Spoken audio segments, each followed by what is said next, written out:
All right, everyone, welcome back to the Rich Mind podcast. And today we're going to talk about responsibility and how important it is to take responsibility for everything that's going on in your life. I know a lot of times, so once again, I refer back to things that we're taught. We're taught to blame the weather, we're taught to blame society, we're taught to blame the school system, we're taught to blame your parents, we're taught to blame whatever. But in reality, it's our responsibility to take control of our thoughts, of our beliefs. We talked about that in the last episode, the beliefs in fear, having the belief in yourself. We have the ability to take control of that as well. One thing I learned a long time ago in the process of my personal development, something that was taught to me that I love when I say this out loud, it makes me happy, is that responsibility. If you break that down, and it's your ability to respond. And if you think of it that way, it's almost like a freeing thing. It's like you realize that I'm in control. We covered this a little bit in the last episode as well. Most people are craving certainty out there in life. They want life to just be the same, which is where a lot of the chaos is going on in our world today. A lot of people are upset about certain things that are changing. So, one thing that if you haven't figured it out yet, folks, I'm going to clue you in right now. Life is going to change. There's going to be lots of change going on, especially coming up in the next few years for sure. And if you're trying to cling on to certainty, the way things used to be, you're going to struggle.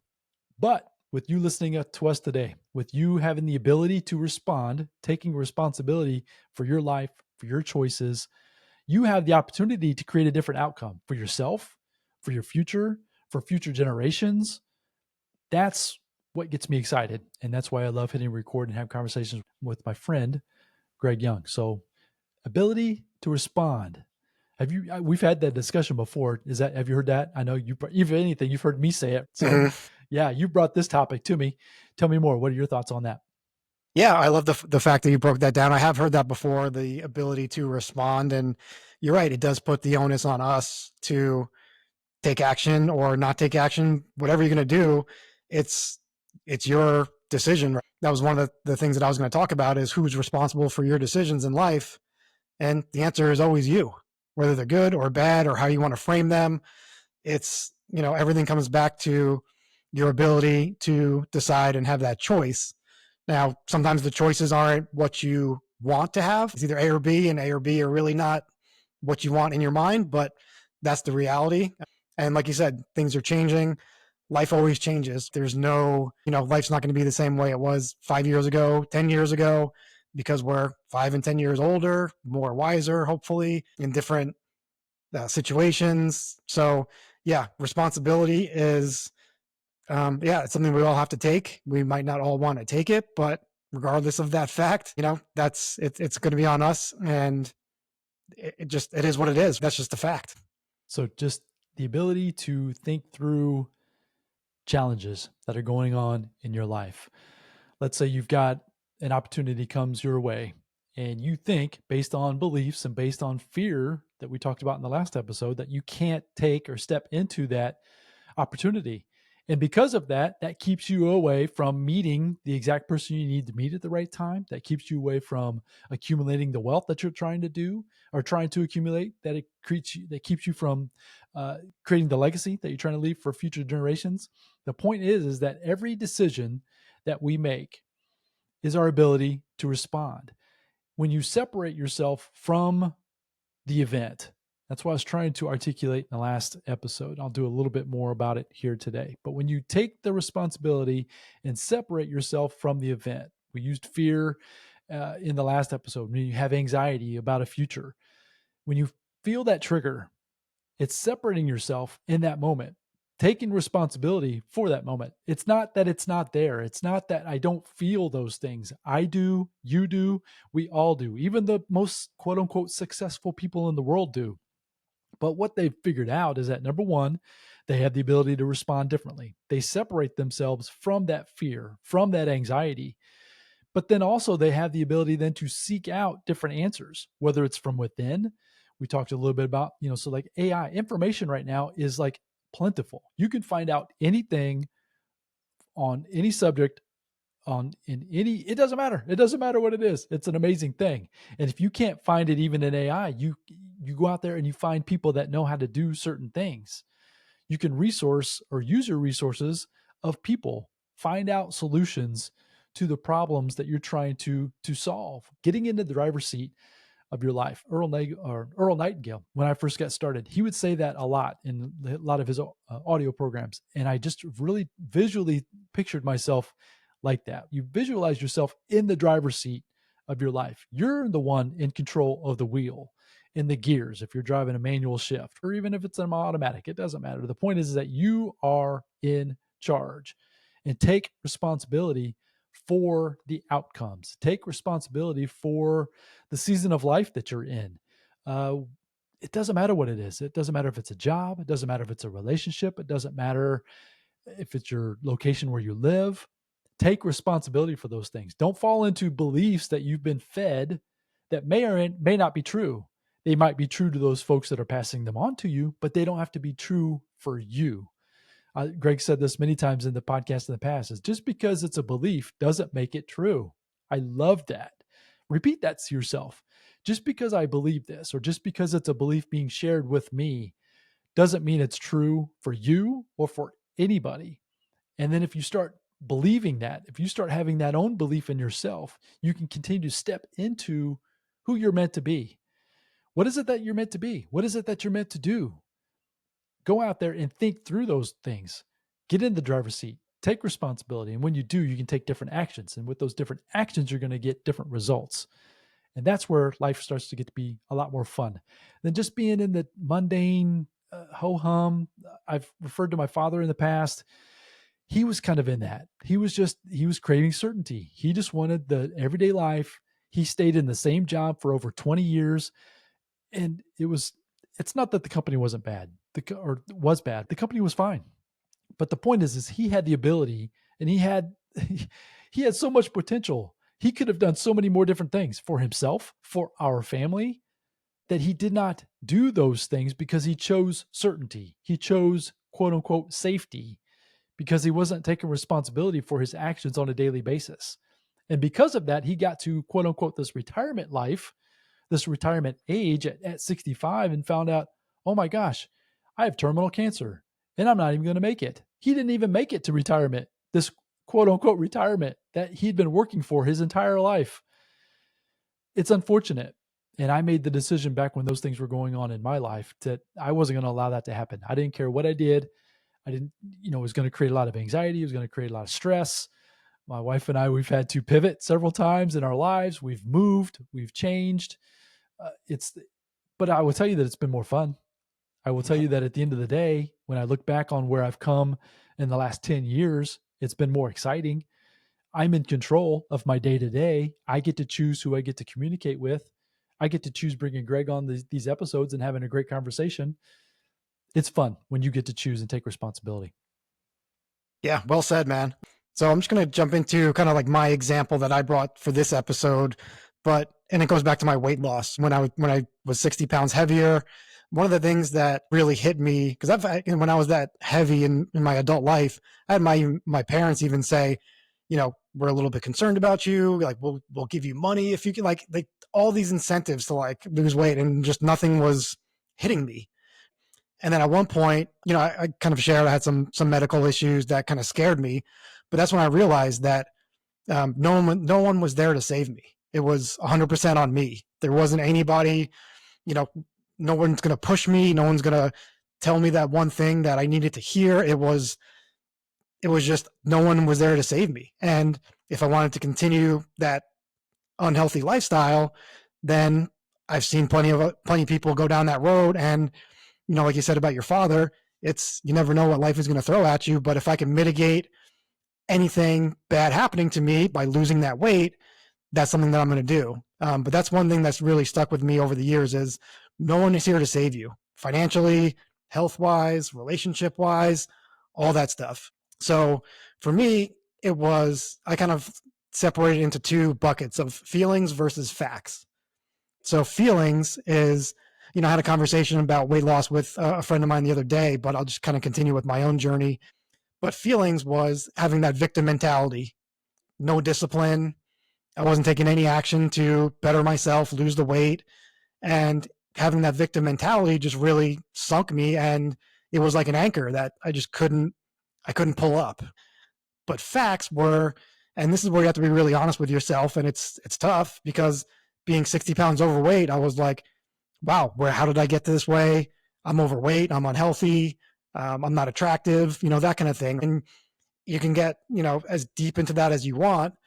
But the fact was, I had to look at myself and say, all right, at this moment in time, this is where I'm at. This is the fact. This is the situation. What am I going to do about it? And then I tried to use logic to really get myself out of it with nutrition and leaning on other people's experiences that can really drive me and help me. And then discipline came into account as well, because changing your diet from an unhealthy diet to eating more healthy diet wasn't easy. Going 30, 40 years of eating not the best diet in the world and switching over, it took a lot of discipline, a lot of trial and error. But yeah, facing those ugly facts really forced me to take action and take responsibility for, like you said, where do I want to go? And if I want to go there, factually, I have to do these things. And this is my starting point. I've heard this talked about on many podcasts of, if you want to know where you're going, you have to know where you're starting from. When you put in the GPS, if you don't know where you're going, it's, well, where are you starting from? And I was starting from 215 pounds. That's a fact. So it's just taking that responsibility, not going into the feelings of the victim mentality and how did I get there. You can stay there for a little bit, but quickly get over that and go into the facts of it. All right, I'm going to change. I'm going to do these things. And that's really where I love the word discipline. We've been talking about it a lot on this podcast lately, but you just got to suck it up and do it. And yeah, I'm speaking from experience. It's not easy. Sometimes it's not fun. Sometimes it is fun, but it's definitely worth it in the end. Love that. The piece of that is resonating a ton with me is control. You mentioned that as far as no one's going to come save you. Mm-hmm. I've had to realize that even myself. I referred to my father here at the beginning or in this episode today, but the things, so financially, health wise.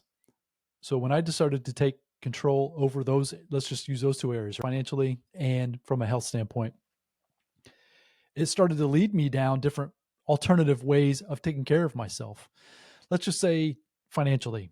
So one thing that a lot of us were told, we believe that investing in 401ks and all those kinds of things, basically giving up control of your finances to someone else. Because once it goes into those accounts, it's not that you can't get it back at all, but it just, there's no control there, in my opinion, or there's less control than in other areas or different ways. Even thinking through or believing that Social Security is going to be around when you're ready to retire. I'm about ready to turn 51. Depends on when this episode launches. I might even be 51 by now. But anyways, quote unquote, I'm close to being able to start receiving Social Security, which is, that's crazy when I think about that. Man, I'm old. That's a whole nother subject. But the point is that I'm not living my life thinking that I'm going to depend on that income, quote unquote, income from the government to survive. Because number one, I'm out of control of that. Number two, the Social Security fund is bankrupt. From what I understand from the research that I've done, it's going to run out of funds in the early 2030s, if not in the late 2020s. It's going to run out of capital. So there's not going to be so that's kind of how I live my life. That isn't even going to be around in the future. So if that's the case, so that's a fact. You talked about separating feelings from fact. And so that's kind of the whole point. The feeling is, oh my gosh, now what am I going to do? It would create some anxiety, create some fear. I don't know what I'm going to do. What does that even mean? Instead of that, going down that rabbit trail, it's separate yourself. Okay, that's a fact. So what can I do differently? You can start learning some financial education. You can start learning how to build a business. You can start learning how to sell. You can start learning how to build websites. You can start learning how to write and publish books. You can start learning all of these different types of things that have the potential for you to become more valuable in the marketplace, which then you can then trade those services, products and services for money, which then you won't need to have Social Security or income from some other source other than from your own labor. That's one area. So from a health standpoint, same thing. I've decided to take my health. So one thing that came out of the pandemic, in my opinion, and it did for me, and I think it has for a lot of other folks, is that it really woke up your eyes to realize that the things that we've been told about life and about health, they're probably not as accurate as you may think. They're not as yeah, the things that we've been told are true. I would venture to believe that most, if not all of those things are not true. And so with that said, that can create a feeling of anxiety. Well, if that's not true, then what? How am I going to take care of myself? Do I really need life insurance? We had a conversation about that a few episodes ago. Do I need life insurance? Do I need do I need to go see the doctor? Do I need to do all of these different things for my health? Well, with that thought, so the fact is those things and those beliefs that we've been fed, in my opinion, are not true, or most of them are not true. That's a fact. With that fact has allowed me then to make different decisions in my own life. I've sought out different information from folks that have gotten different results for themselves, doing things that are maybe not as on the alternative mainstream. Let's just put it that way. If you have any questions about any of the things that I'm doing in my life, I don't share things specifically on the podcast, but reach out to me. We can have a conversation. The email is the same, info@richmind.co. Reach out to me. I don't have a problem having a one-on-one conversation with the things that I'm doing, the things I'm trying to implement in my life. But the point is I've separated the feeling from the fact.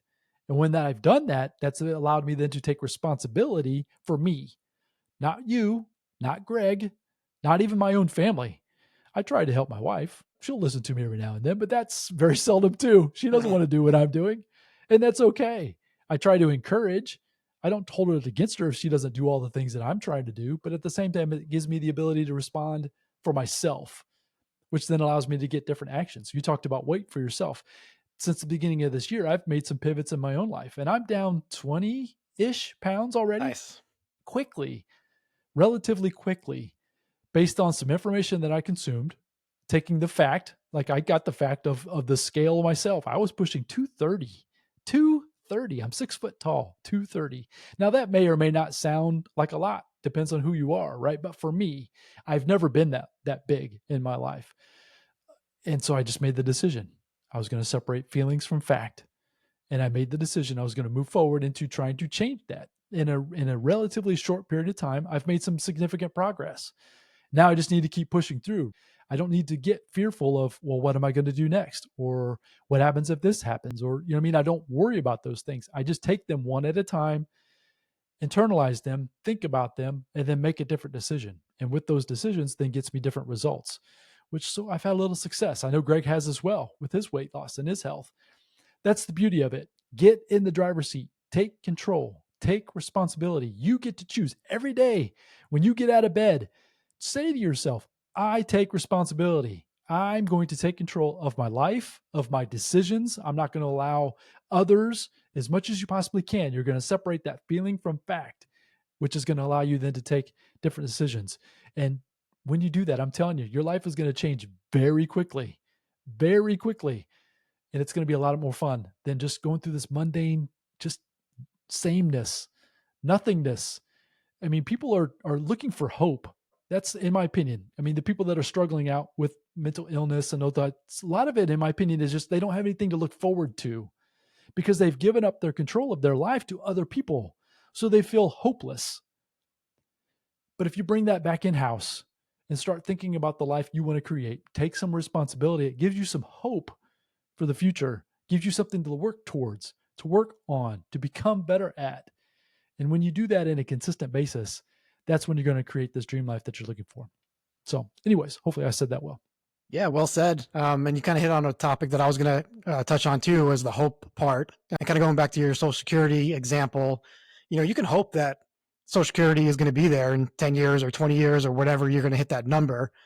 But and we talked about this on a couple episodes previous, hope versus expectations, Yes, right? that's exactly what was going on in my mind. Yeah, that's Yeah. exactly the issue that I've always had a challenge of is my expectations versus hope. I love that. Please continue. Yeah. So to expect that Social Security is going to be there, you're letting yourself up, you're setting yourself up for potential disaster, because if it's not there, then you know what I mean? It's a big disappointment. It's a letdown. But if you just say, I hope it's there, if it's there, great. It's like icing on the cake, but I'm not going to rely on it, like you said, because then what are you going to do? You're going to blame the government, right? Well, the government, screwed us over. There's no more money and that kind of thing. And Right. what what good does blaming do? Like what does it get you? Nothing really. It gives you negativity, anxiety. I mean, you can blame whoever you want, but it's not going to move you anywhere towards a solution. So I'd say, spend 2 minutes on blaming the government, and then spend the rest of the time in your life figuring out moving forward, getting out of that victim mentality where you don't have that discipline or the action taking to the factual side. Like I said, all right, what's the logical side of this? Let's figure out a solution. Let's talk to some people. Let's take some action and take that responsibility back of, how can I replace that? So, quote unquote, future income from Social Security. Um, and, even move beyond that, where even if you don't get Social Security, you're like, I can't believe I was even thinking about that and blaming the government. Like, I'm so far ahead now. It's not even going to move the needle if I get Social Security. Like, that's where we want you to kind of get to, is that mentality and that point. Love that. Yeah. So I honestly, that's where I'm at. I'm not even thinking I'm going to get anything. So that goes back, like you said, I've struggled with uh, that hope versus, taking responsibility for that, right? Thinking that expectation, that's the word I was trying to think of. The expectation I put on things, right? Or on people, right? It always would set me up for a mental failure. I would have a mental blame, breakdown because of a blame. I would blame them for not doing what I thought was the best thing to do at that particular moment. So if you're blaming, which admittedly I do that as well, I'm trying to do less of it. The point is that when you stop doing that and take control, take it back in house, it's going to allow you then to feel better, do better things, do more for you, do more for your family. And I keep just saying it just becomes a lot more fun. You get to be creative in your life versus being pushed around the ebbs and flows of life. You get to participate in your life versus just being sloshed around. Like I said, just thinking of yourself as like a little boat out in the middle of the ocean. You're just being pushed around by the waves instead of attaching a strong motor and a rudder and just plowing through and getting to these destinations that you're truly looking for. I love that, man. I love that. Anything else before I think we'll probably start wrapping this one up here today? Anything else on this subject? I think you said you had a couple of more notes. I think I actually talked about a lot of the stuff that that I had in my notes, but yeah, for me, like honestly, I'll just kind of reiterate and break it down. For me, it's the feeling versus facts. Like I mentioned, I love that. it's to me, that's logical. I didn't always have this in my life. I wish I did, but now that I have it in my life, it's very easy for me to, I mean, you can even put that on a piece of paper and write it out for whatever situation you're dealing with. This is great for relationships, in my opinion. So yeah, that's what I would kind of just end with and reiterate: feeling versus facts. And yeah, use that as an exercise for sure moving forward. Love that. So even taking it out, like you said, and physically writing it down on a post-it note or something, put it on Mm-hmm. your mirror, put it in your car, put it on your phone, write it as a reminder. Fear versus or feeling versus fact. And just ask yourself that question. The emotions that you're experiencing at any given time, is it a feeling or is it a fact? And when you ask yourself those questions, when you think about them, when you pull yourself out of your negative reality that you might be experiencing in that moment, you then allow yourself to take responsibility and make some different decisions. That's kind of the whole point of getting in the driver's seat of what's going on in your life. I love that. We talked about in the last episode about trying to look for the positive spin or the positive ideas that are going on all around you all the time. And that would be another thing to possibly write down, is asking yourself, what's the good in this? Even though that something may not be appearing to be positive, it might be a negative situation or a negative feeling. You get the negative feeling. Well, what's the positive spin? So, there again, think about it. Actively become a participant in your thoughts, in your feelings, in your moods, in your health. We talk about health, wealth, and legacy here on the podcast. And those three pillars of your life, where is it that you can take back more control? Where is it that you're giving? So maybe that's even maybe the first question is, where are you giving up your control?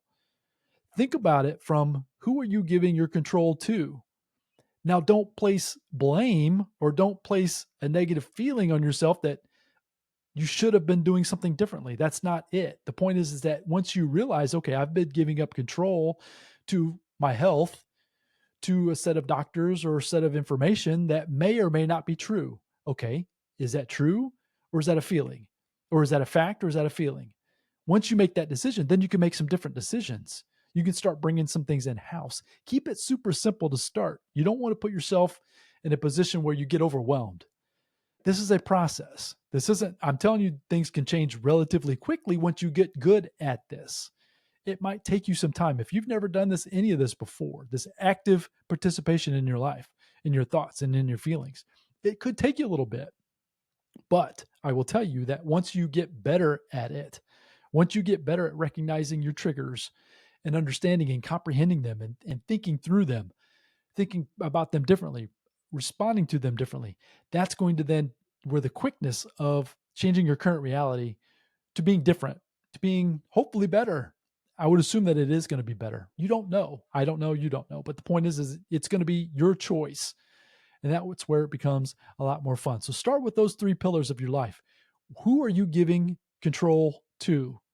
Ask yourself that question today. And if you can start to, in any way, shape, or form, in those 3 pillars, bring back some of that control within your own house, within you, within your own thoughts, that's where I would recommend that you start with today. So, Greg, I appreciate your time, man. This has been, as always, it's always so much fun to go into these kind of conversations. It helps me articulate some of the thoughts that are going on in my mind. Hopefully, folks are finding value in them as well. One last thought. Is there anything else before we wrap this one up for a close? I know I threw that one to you here a few minutes ago, but yeah, any more thoughts at all just before we bring this in for a close? Yeah, like you said, that was a great way to close it out. But yeah, I love the fact that you kind of leading or leaving the audience with, you know, what are you in control of? What are you not in control of? You might be surprised of how much control or what areas of your life that you are giving up control that you never really thought of. So again, really, journal that out or write that out a little bit, and yeah, just it's more of that awareness piece of where's your starting point.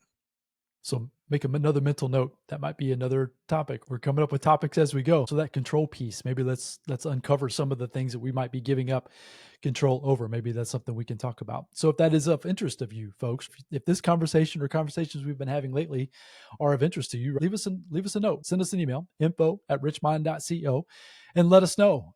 Give us some feedback. If you have questions, if you're taking in this information and questioning some things in your own life, if you need some advice, if you need, hey, try this, try that, right? Whether it's a health situation, whether it's a financial education, trying to figure out different ways of generating wealth in your own life, let us know. We would love to definitely help you in that process. So once again, info@richmind.co.